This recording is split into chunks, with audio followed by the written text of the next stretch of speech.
So an unchanged team, I think for the first time in 23 games in charge for you. How much of a luxury is that for you? And what do you think these players did to deserve the chance to play as an unchanged team again?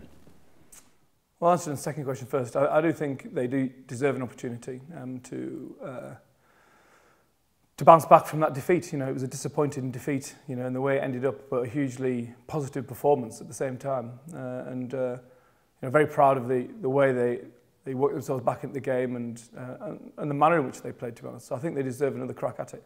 I wouldn't say it's a luxury. I would say that it's a difficult decision because you've got some very, very good players who've just gone home from the camp who you know are itching to get a start or itching to get an opportunity.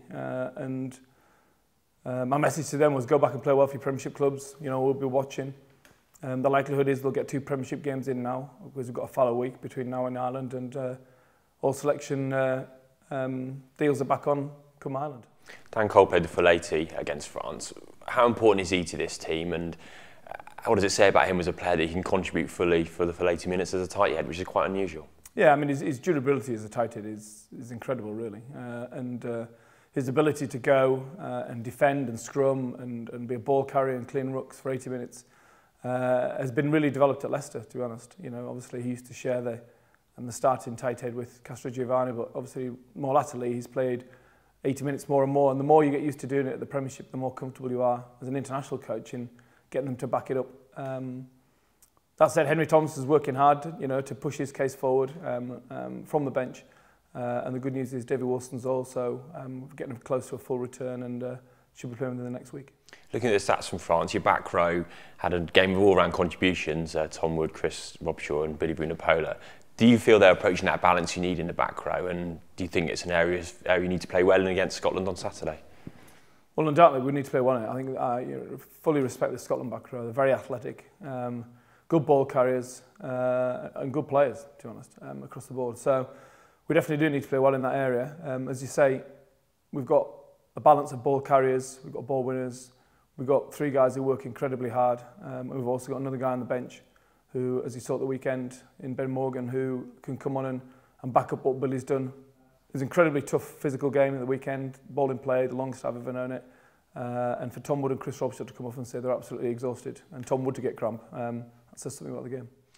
Johnny May, you've recovered from his broken nose. How is he? He's trained well. He has trained well, and you know, the initial concern was not just about the nose, more so about his cheekbone, really. But once that was ruled out, then he's got a couple of black eyes, but he'll be fine. And he actually trained on Monday. I thought it was a non-contact session. I thought he trained really well.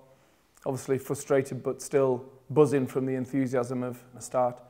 And he's carried out through the week. You know, his enthusiasm's infectious, and he's got the respect of the players. He's got great feet, great balance, and you know, no hesitation in giving him a second opportunity. Around the squad, there seems to be a resolve this week to put it right from last week. What do you think you need to do as a team to get it right against Scotland on Saturday? Start well. Simple as that? Yeah, well, it would help. It would help. You know, it put us in a big hole, you know, the weekend, and we used a lot of energy to try and get ourselves back from 16-3 down, and obviously we did that, but probably just ran out of juice at the end. And so a big start's important, and to be honest, backing up where we left off, you know, for me, whilst you know, we conceded in the last few minutes, we were still on the attack at that point anyway, you know what I mean? So our mindset to go at them, I think is going to be really important on Saturday, because we know that they're going to come at us, no doubt. Do you think Scotland always raise their game when England come to town? Is it something you've got to do first of all, is quell the crowd? Well, absolutely. I mean, you know, in a former life when I played for Scotland, you know, I know exactly what it feels like, and in that changing room, and there is no bigger game than England coming to Murrayfield.